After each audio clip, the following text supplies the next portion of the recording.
ప్రభునందు ప్రియమైనటువంటి క్రీస్తు టీవీ ప్రేక్షకులకు ప్రభు అయినటువంటి యేసు క్రీస్తు శుభనామములో ప్రత్యేకమైనటువంటి వందనాలు తెలియజేస్తూ ఉన్నాను. ప్రభు కృపను బట్టి మరి ఈ క్రీస్తు స్వరం అనే మా కార్యక్రమాన్ని మీకు అందించుటకు మేము ఎంతో సంతోషిస్తూ ఉన్నాం. ప్రభు వాక్యాన్ని చదువుకుందాం. నిర్గమకాండం 3వ అధ్యాయము 5వ వచనం. అందుకాయన దగ్గరకు రావద్దు, నీ పాదముల నుండి నీ చెప్పులు విడుము, నీవు నిలుస్తున్న స్థలము పరిశుద్ధ ప్రదేశము.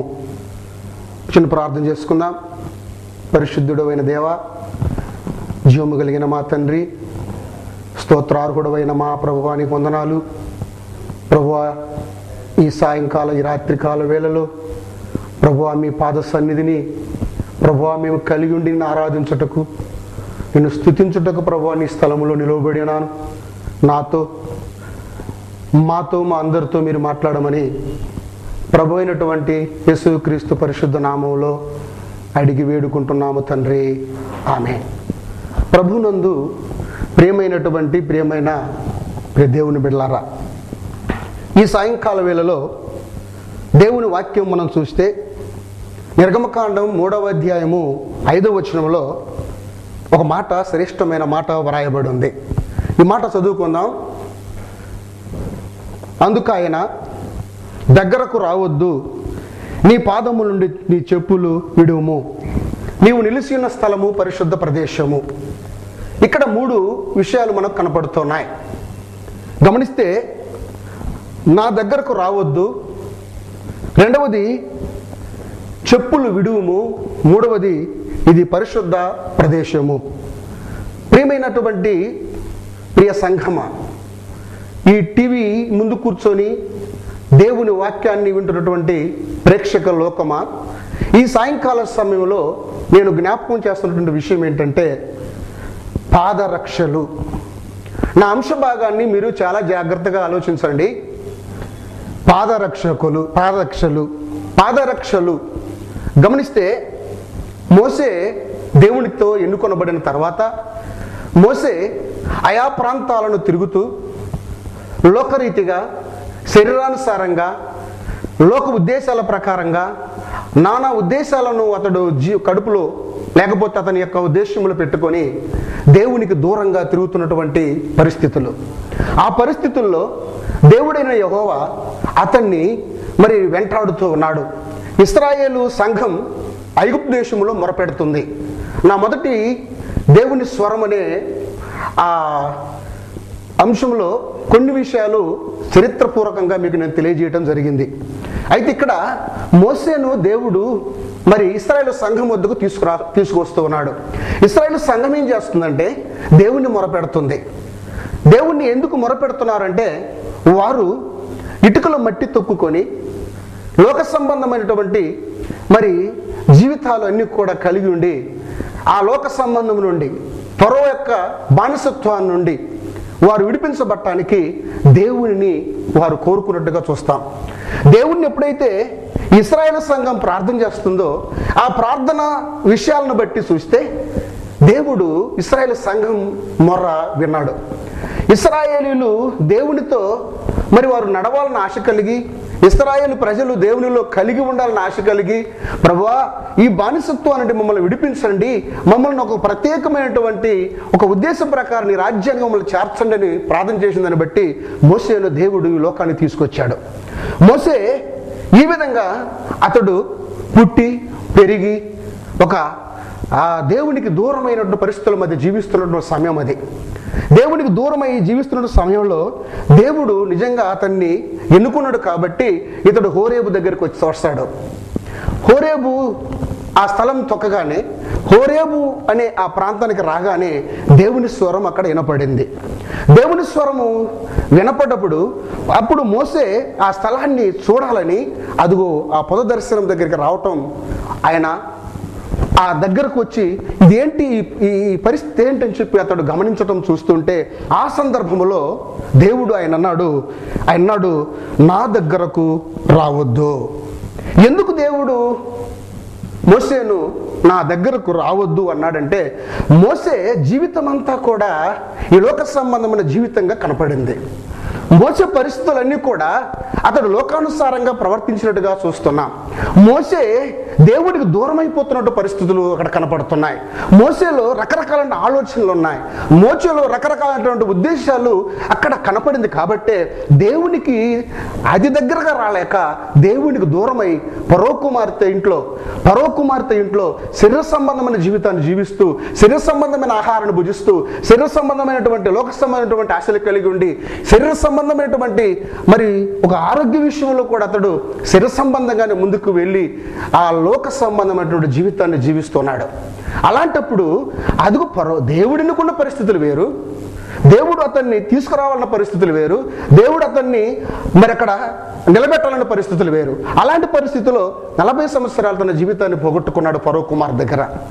అయితే ఆ విధమైన పరిస్థితుల్లో ఉన్నప్పుడు అతని యొక్క ఉద్దేశం ఏమైందంటే, అయ్యా మోసే, నీ పరిస్థితులు నేను అనుకున్న పరిస్థితులుగా కనపడలేదు కాబట్టి నీవు లోకములో ఉన్నావు, లోక ఉద్దేశాల ప్రకారం జీవిస్తున్నావు, లోక పరిస్థితుల మధ్య నీవు మరి లోకానుసారంగా నడుస్తున్నావు కాబట్టి నీవు నా దగ్గరకు రావద్దు. అందుకే ఒక మాట వ్రాయబడింది అపోస్తల కార్యములు, చదువుదాం.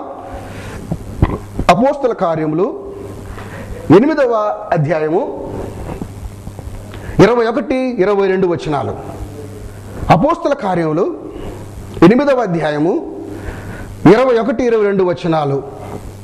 దేవుడు మాట్లాడుతున్న మాట ఈ మాట, నీ హృదయము దేవుని ఎదుట సరైనది కాదు. గమనించారా? మోసేతో దేవుడు అంటున్న మాటను ఒక్కసారి మీరు గమనించండి. నీ హృదయము దేవుని ఎదుట సరి అయినది కాదు గనుక ఈ కార్యమందు నీకు పాలు పంపులు లేవు. నా దగ్గరకు వచ్చే, నా దగ్గర రావడానికి నీకు పాలు పంపులు లేవు. ఎందుకంటే నీ హృదయము నా ఎదుట మంచిది కాదు, నా ఎదుట సరైనది కాదు, కాబట్టి నీకు పాలు పంపులు లేవు. నీవేం చేయాలో తెలుసా? కాబట్టి ఈ నీ చెడుతనమును మానుకొని, గమనించండి ప్రేమని దేవుని విడలారా, ఈ నీ చెడుతనమును మానుకొని మారు మనసు పొంది ప్రభువును వేడుకొనుము. చెడుతనములతో, లోకానుసారముతో, లోక పరిస్థితుల మధ్య, లోక తలంపుల మధ్య అతడు నటనా జీవితాన్ని ప్రారంభించి వెళ్తున్నాడు. కాబట్టి అందును బట్టి ప్రభు అయినటువంటి ఆయన అంటున్నాడు, ఓ ప్రియమైనటువంటి మోసే, నీ హృదయము నా యొద్ద సరైనదిగా లేదు కాబట్టి ఈ స్థలంలోనికి రావడానికి నీకు అర్హత లేదు, ఈ స్థలంలోనికి రావడానికి నీకు యోగ్యత లేదు. కాబట్టి నువ్వేం చేయాలి? నీ చెడుతనమును మానుకో. లోకములో ఉన్న చెడంతా కూడా కలిగి ఉండి, లోకములో ఉన్న తలంపులన్నీ కూడా నీ యొక్క మెదడులో ఉండి నీవు తిరుగుతూ నానా రకమైనటువంటి భ్రష్ట మనస్సు కలిగి ఉండి నీ జీవితాన్ని నాశనం చేసుకుంటూ హృదయములో ఈ లోక సంబంధమైనటువంటి చెడుతనము అనేది, అందుకే ప్రభువు ప్రకటన గ్రంథములో ఒక మాట రాస్తారు.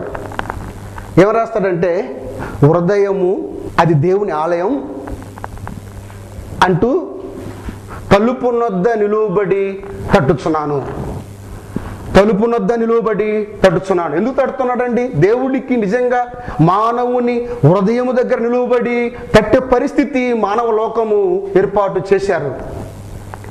దేవుడు వచ్చి నిర్భాగ్యంగా నిలువబడి దేవుడు ఏర్పాటు చేసుకున్నటువంటి మానవ జీవితాన్ని, మానవ శరీరాన్ని, ఈ శరీరము దేవునికి ఆలయం కదా, మరి ఆ తలుపు అనే ఈ యొక్క ద్వారం దగ్గర, ఈ హృదయం దగ్గర నిలబడి ఆ నిజంగా దేవుడైనటువంటి ఆయన తట్టే పరిస్థితి మానవుడు కల్పించాడు. అందుకే హృదయంలో ఏమైనా చూడండి, చెడుతనములు అంటే తలుపు తడుతూ ఉండి దేనికోసం అంటే లోపల ఏదో చెడు కార్యం జరుగుతుందని అర్థం, లేకపోతే ద్వారము నేరుగా తెరవబడుద్ది, హృదయము నేరుగా తెరవబడద్ది. అలాంటి పరిస్థితులు మానవుడు కల్పించు. అందుకే ప్రభువు మరక్కడ తట్టుచూ ఉన్నాను. అందుకే గమనించండి, ప్రభువుని ఏం చేయాలి? ఒక కొత్త మనస్సు నువ్వు సంపాదించుకొని నువ్వు ప్రభువుని ఏడుకుంటే నా దగ్గర రావచ్చు అన్నట్టున్నాడు మోసే. గమనిస్తే ప్రియమైన వారలారా, ఈ రాత్రి కాల వేళలో ప్రభు వాక్యం ఏమని చదివిస్తుందంటే, మోసే నిజంగా ఆ స్థలంలోకి రావాలని ఆశపడ్డాడు. పొదను చూస్తున్నాడు, దర్శనాన్ని చూస్తున్నాడు.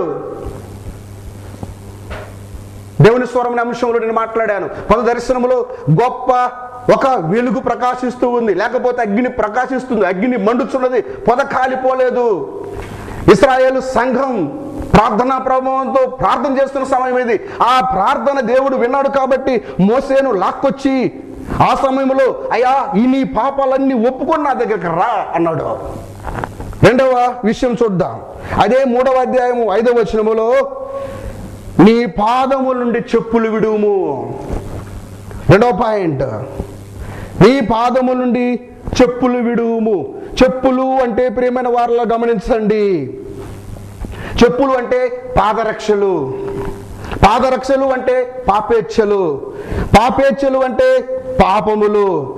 పాపము చేస్తూ అవమానకరమైన జీవితం జీవిస్తూ, పాత జీవితం జీవిస్తూ, లోక సంబంధమైన జీవితం జీవిస్తూ, శరీర సంబంధమైన జీవితం జీవిస్తూ, లోకములో నువ్వు కలిసిపోయి దేవుడు ఎరగని స్థలాలకు, దేవుడు వెళ్ళని స్థలాలకు, దేవుడు నిజంగా వద్దన స్థలాలకు నువ్వు పరిగెత్తావు.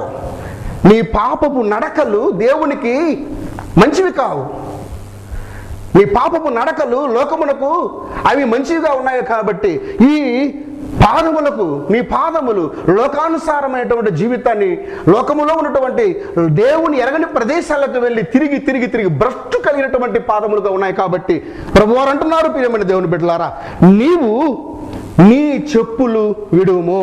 గమనించండి నా అంశం, పాదరక్షలు. పాదరక్షలు, చెప్పులు. మానవ జీవితంలో ప్రియమైన దేవుని బిడ్డలు గమనించండి, చెప్పులు అంటే ఇదిగో మనం వేసుకున్నటువంటి చెప్పులు కాదండి. దేవుడు చెప్పులను విడువమని మోసేను ఎందుకు అన్నాడంటే, చెప్పులు అంటే పాపాలు. మానవ హృదయంలో రకరకాలైనటువంటి పాప జీవితం ఉంది, లోక సంబంధ జీవితం ఉంది, లోకానుసారమైనటువంటి అదిగో ఆ జీవితాలను కలిగి ఉండి, అదిగో పాపపు హృదయాలను కలిగి ఉండి దేవుని స్థలంలోనికి రావాలని ఆశపడుతూ దేవుని స్థలం దగ్గరకు వచ్చి కూడా హృదయంలో ఉన్నటువంటి పాపాలను ఒప్పుకోకుండా.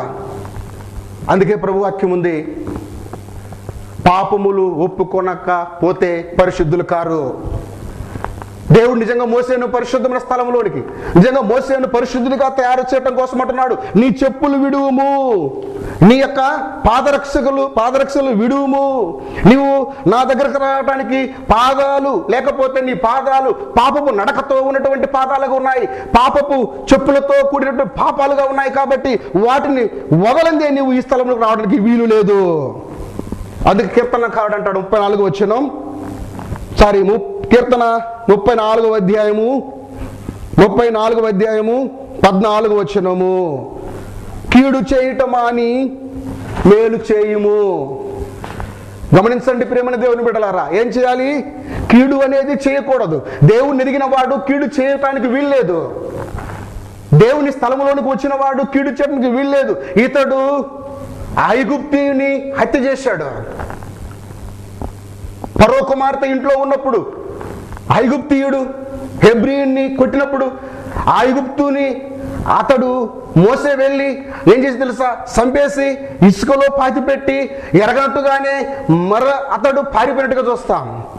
అతడు మిద్యాన్ దేశమునకు వెళ్ళిపోయినట్టుగా చూస్తాం.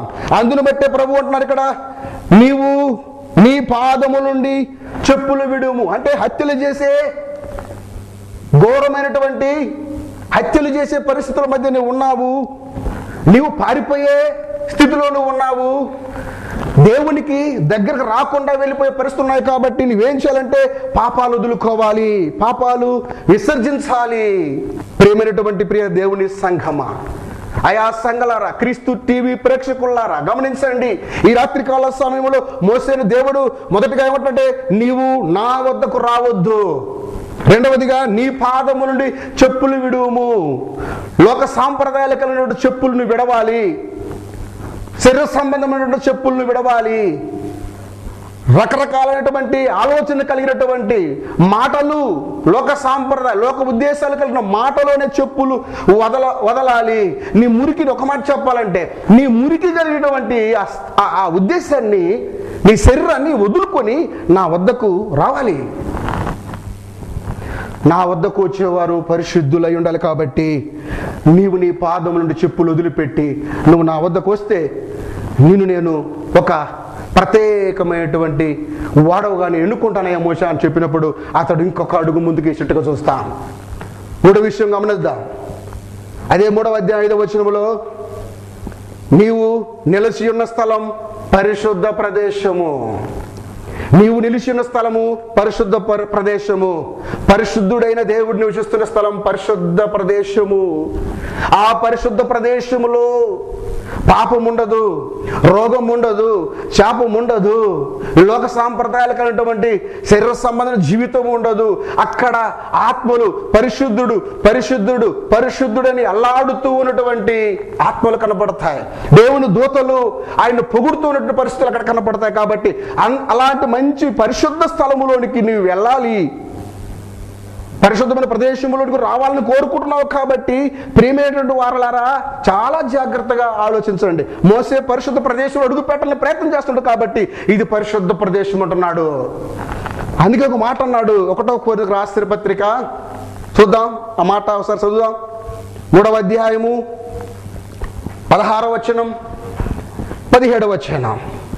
మీరు దేవుని ఆలయమై ఉన్నారనియు. ఏంటండి పరిశుద్ధ ప్రదేశం అంటే? పౌలు గారు స్పష్టంగా కొరింథీ సంఘానికి చెప్తున్నాడు. ఇదే విషయాన్ని పాత నిబంధనలో అనేక సార్లు భక్తులైన వారికి తెలియజేశాడు దేవుడు. మీరు దేవుని ఆలయమై ఉన్నారనియు, దేవుని ఆత్మ మీలో నివసించుచున్నాడనియు మీరు ఎరుగరా. దేవుడు నిజంగా ఏం చేశాడండి? మట్టిని చేసి మనిషిని చేసి ఊపిరి పోశాడు. తన ఆకారాన్ని, తన దేవుడైనట్టు ఆయన ఆకారాన్ని మనకిచ్చాడు. మానవునికి తన ఆకారాన్ని ఇచ్చి, ఆయన ముక్కు ఎలాగుందో అలాగ ముక్కునికి ఇచ్చాడు. ఆయన ముఖం ఎలా ఉండాలా ఆ ముఖం నీకు. అందుకే ఆయన అంటున్నాడు, నా కుమారులు. ఒక చిన్న పాట ఉంది. మట్టిని తీసి మనిషిని చేసి ఊపిరి పోసిన దేవుడు మన దేవుడు. మట్టిని తీసి మనిషిని చేసి ఊపిరి పోసిన దేవుడు మన దేవుడు. దేవానికే స్తోత్రము మా జీవనదాత వందనము. దేవానికే స్తోత్రము మా జీవనదాత వందనము. ఆయన మట్టిని తీసి ఆయనే ఆలయముగా మనల్ని ఏర్పాటు చేశాడు. ఆయన ఆలయముగా ఉండటం కోసం మానవుణ్ణి ఆలయంగా, ఆయన ఉండే ఆలయంగా ఏర్పాటు చేసుకోండి. అయితే మోసే హృదయం ఎలా ఉంది? దేవునికి వ్యతిరేకమైన హృదయముగా ఉంది. కాబట్టి దేవుడు మోసేని హెచ్చరిస్తున్నాడు. మీరు దేవుని ఆలయమై ఉన్నారనియు, దేవుని ఆత్మ మీలో నివసించుచున్నాడనియు మీరెరుగరా. ఎవడైనను దేవుని ఆలయమును పాడు చేసిన ఎడల, జాగ్రత్త ప్రియ దేవుని బిడ్డలారా, మన హృదయాలు దేవునికి ఆలయాలు. ఈ ఆలయం అనేది దేవుడు నివసిస్తున్నట్టు పరిశుద్ధ ప్రదేశం. పరిశుద్ధమైన ప్రదేశాన్ని మనము ఏం చేయాలి? పరిశుద్ధంగా ఉంచాలి. అలా కాకుండా మోసే ఏం చేశాడు? ఇక్కడ దేవునికి ఆలయమైనటువంటి మోసే చెడును, అలాగే ఘోరమైన లోక సాంప్రదాయాలు, శరీర సంబంధమైన ఆశలు, లోక సాంప్రదాయాలు కలిగి ఉండి, అదిగో 40 సంవత్సరాలు పరో కుమార్తె ఇంట్లో మరి శరీర సంబంధమైన జీవితాన్ని జీవించి, అలాగే మరలా తన మామైనటువంటి ఇత్రో ఇంట్లో దేవునికి వ్యతిరేకమైన పరిస్థితుల మధ్య గొర్రెల మందలు మేపుకొనవచ్చు. తనకు కుటుంబం ఆ ఇత్రో దగ్గర ఆ ఇత్రో కుమార్తెను వివాహం చేసుకుని అతడు శరీర సంబంధంగా 80 సంవత్సరాలు తన జీవితాన్ని అంతా కూడా 40+40 80 సంవత్సరాలు తన జీవితాన్ని కూడా నాశనం చేసుకుంటూ దేవుని స్థలం కావాలని కోరుకున్నాడు. దేవుని స్థలము సామాన్యమైనది కాదు ప్రియ దేవుని బిడ్డలారా. దేవుని స్థలం ఎలాంటిదంటే అది పరిశుద్ధ ప్రదేశము, దేవుడు నివసిస్తున్న స్థలము, దేవుడు నిజంగా ఎప్పుడు నిత్యము ప్రార్థించబడుతున్న స్థలం. కాబట్టి ఆ స్థలములోనికి నీవు వెళ్ళాలంటే పరిశుద్ధంగానే నీవు వెళ్ళాలి.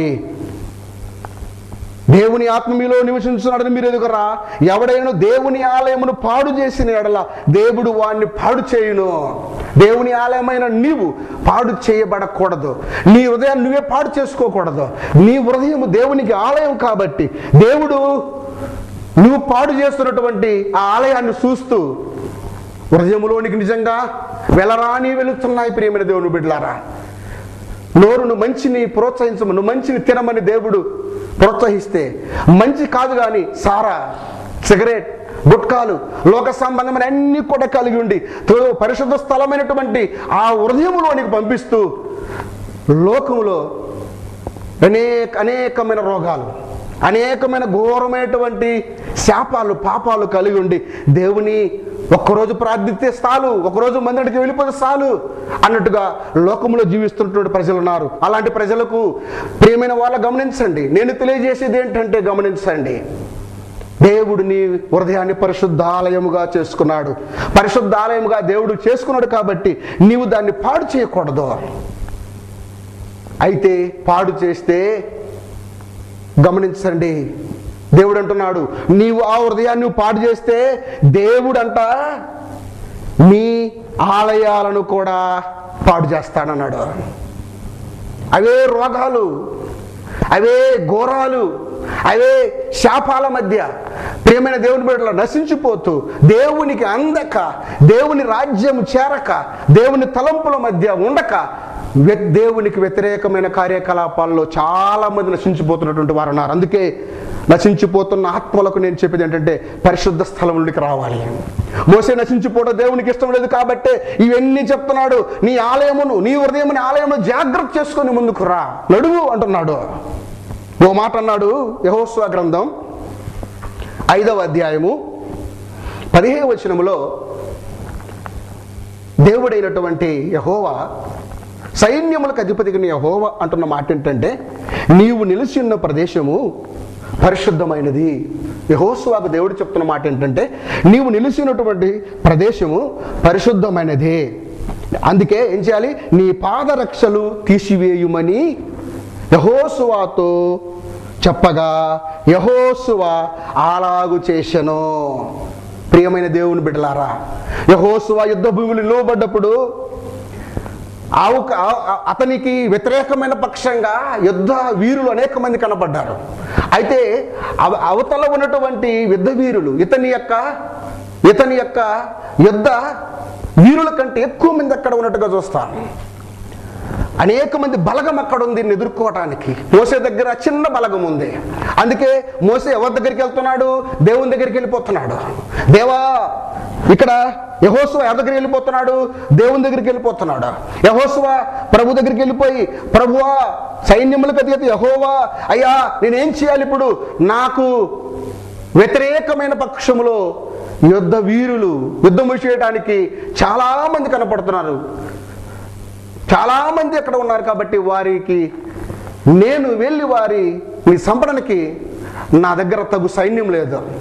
కాబట్టి నాకు సైన్యం కావాలన్నప్పుడు ప్రభు అంటున్న మాట ఏంటంటే, నీ పాదరక్షలు తీసివేసి యెహోషువ ముందుకు నడువు, ఇది పరిశుద్ధ ప్రదేశము. అప్పుడు అతడు ఎప్పుడైతే పాదరక్షలు పక్కకు పెట్టి అక్కడ దేవుడు రమ్మన్నట్టు పరిశుద్ధ స్థలములోకి అడుగు పెట్టాడు. అప్పుడే యెహోషువ పక్షంగా దేవుని సేనాధిపతి దూత దిగింది. దేవుని స్తోత్రం, హల్లెలూయా.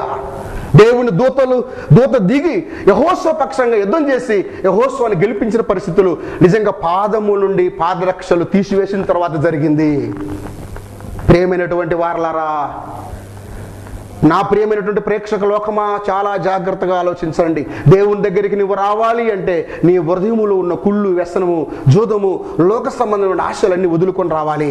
అలా వస్తేనే దేవుడు నీ పక్షంగా ఆయన నిన్ను నడిపిస్తాడు, ఆయన నిన్ను ముందుకు నడిపిస్తాడు. కాబట్టి దైవ గ్రంథములో ఇంకొక మాట వ్రాయబడి ఉంది. ఎఫెసీయులకు రాసిన పత్రిక 6వ అధ్యాయము 15వ వచనములో ఒక శ్రేష్టమైన మాట వ్రాయబడి ఉంది. ఎఫెసు సంఘానికి పౌలు గారు బోధిస్తున్న మాట ఏంటంటే, పాదములకు స్వార్థ వలనైన సిద్ధ మనసు లోబడు. నీ పాదములకు స్వార్థ వలనైన సిద్ధ మనస్సు. ప్రభునందు ప్రియులారా, బైబిల్లో విడిచి చెప్పులున్నాయి, తొడుక్కునే చెప్పులున్నాయి. విడిచి చెప్పులు ఏంటంటే పాపేచ్ఛలో. మోసేను ఆ పాపేచ్ఛను వదిలిపెట్టమన్నాడు, యెహోషువను ఆ పాపేచ్ఛను వదిలిపెట్టమన్నాడు, ఆ పాదరక్షను వదిలిపెట్టమన్నాడు. అయితే నువ్వు చక్కగా నిలవబడాలంటే 2 జోడు అనేది ఒకటి ఉంది. నీ పాదములకు సమాధానము అనే ఒక పాదరక్ష, సిద్ధ మనస్సు అనే పాదరక్ష. 2 పాదరక్షలు కలిగి ఉన్న స్థలము అది. ఆ 2 కలిగిన స్థలం, 2 కలిగినటువంటి వాటిని జోడు అంటారు. ఆ జోడు ఏం చేయాలంట? సమాధానము సిద్ధ మనసును జోడు తొడుగుకొని నిలువబడు. నువ్వు నిలువబడితే అప్పుడు దేవుడు నిన్ను సమాధానంగా నడిపిస్తాడు. సమాధానం అంటే అనేకమైనటువంటి లోక శరీరులుగా, లోక సంబంధులుగా జీవిస్తున్నటువంటి వారు ఉన్నారు. వారి మధ్యకి వెళ్ళి సమాధానం నేర్పాలి. వారి మధ్యలో సమాధానం కలిగి ఉండాలి. వారిని ప్రోత్సహించాలి. ప్రభు రాజ్యానికి రావడానికి వారితో కలిసి మెలసి సమాధాన సంబంధమైన జీవితము అనుభవించి వారిని ప్రభు దగ్గరికి తీసుకురావాలి. యేసుక్రీస్తు ప్రభు వారు చెప్పి నడిపించినటువంటి పరిస్థితులు అవి. యేసుక్రీస్తు ప్రభు వారు లోకములకు వచ్చి సమాధాన సంబంధమైన స్వార్థను బోధిస్తుంటే కుప్పలు కుప్పలుగా జనాలు ఆయన దగ్గరికి వచ్చారు. అనేక మంది స్వస్థపడ్డారు. అనేకులు పాపములు ఒప్పుకున్నారు. లోకంలో నివసించే ప్రతి ఒక్కరు కూడా పాపములు ఒప్పుకున్నారు. పాప జీవితాన్ని విడిచిపెట్టారు, ప్రభు దగ్గరికి వచ్చారు. అప్పుడు ప్రభువు వారిని దగ్గరికి పిలుచుకొని వారికి అనేకమైన గొప్ప తలంపులు ఇచ్చాడు. అందుకే ప్రియమైన దేవుని యొక్క ప్రియ సంఘమా, సిద్ధ మనస్సు అనే ఒక పాదరక్ష, సమాధాన సువార్త అనే పాదరక్ష రెండు కలిగి నీవు తొడుక్కొని నిలువబడాలి. ఆ సిద్ధ మనస్సు సమాధాన సువార్త అనే జోడును తొడుక్కొని నువ్వు నిలువబడితే అప్పుడు నేను నిన్ను నడిపిస్తానన్నాడు. మోసే నిజంగా రెండు కలిగి ఉండడానికి ఇష్టపడ్డాడు.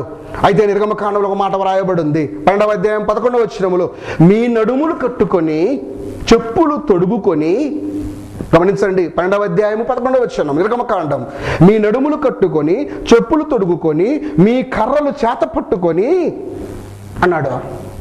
అంటే మీ నడుము కట్టుకొని అంటే నీవు దేవుని బలాన్ని నడుము కట్టుకోవాలి. అలా కట్టుకొని ఏం చేయాలి? నీవు సమాధాన సిద్ధ మనసుని జోడును తొడుక్కొని మీ కర్రను చేత పట్టుకొని, అంటే బైబిల్ గ్రంథము నీకు కర్రగా ఉపయోగపడుతుంది. ఆ కర్రను చేత పట్టుకొని నీవు నిలువబడితే నీ వెరగని ప్రదేశానికి, క్రొత్త దేశమును కంటే కానాను దేశం నడిపిస్తానయ్యా అన్నాడు. కానాను దేశం నడిపిస్తానయ్యా అన్నాడు. అందుకే ఇతడు నడుమును కట్టుకున్నాడు, చెప్పులు తొడుక్కున్నాడు, కర్రను పట్టుకున్నాడు, ముందుకు నడిచాడు. కాబట్టి ప్రియ దేవుని ప్రియ సంఘస్థులారా, ప్రియ సంఘాలారా, ప్రియ పరలోకపు దేవుని బిడ్డలారా, గమనించండి. ఈ సమయంలో నేను బోధిస్తున్నటువంటి మాట పాదరక్షలు, లోక సంబంధమైన పాదరక్షలు తీసివేసి పరలోక సంబంధమైనటువంటి పాదరక్షలు తొడుక్కొని, నడుము కట్టుకొని, చెప్పులు తొడుక్కొని, అలాగే మీ కర్రలు చేత పట్టుకొని ప్రభు వైపు వస్తే ఆ విధమైన మోసే కర్రను చేత పట్టుకొని ముందు నడిచాడు. కానాను దేశంలోకి వెళ్ళటానికి జనాంగాన్ని ఇచ్చాడు. దేవుడు సమృద్ధిగా మోసే నాయకత్వాన్ని సమర్థించాడు. ప్రార్థన చేసుకుందాం. పరిశుద్ధుడా, నీకు వందనాలు. ఈ సమయంలో ప్రభువా, లోకములో చెడు తలంపులు, చెడు ఆలోచనలు కలిగినటువంటి పాదరక్షలు కలిగి నీ సన్నిధికి రావాలంటే మీకు ఇష్టం లేదు. అందుకే మోసేను ప్రభువా మీరు ఎన్నుకున్న రీతిగా అతని హృదయంలో ఉన్నటువంటి చెడు ఆలోచనలను పక్కన పెట్టి, పాపము అనేదాన్ని, ఆ పాపపు చెప్పులను పక్కన పెట్టి మీరు నడవమన్నారు. మోసే ఆ విధంగా ప్రభువా నడుము కట్టుకొని కర్రను చేత పట్టుకొని నడిచాడు. అందును బట్టి ప్రభు మేము కూడా నీ ప్రియబిడలంగా ప్రభువా ముందుకు వెళ్ళడానికి సహాయం చేయమని, ఇదిగో ప్రభా ఈ టీవీ ముందు కూర్చొని ఎంతమంది నీ బిడ్డలు ప్రభువా ఈ మాటలు పెట్టి అట్టి వారందరికీ కూడా ప్రభువా నూతనమైన మనస్సు, మంచి మారు మనస్సు వచ్చి నీ కృపలో వర్ధిల్లులాగున సహాయము చేయమని యేసు నామములో అడిగి వేడుకుంటున్నాము తండ్రి. ఆమేన్.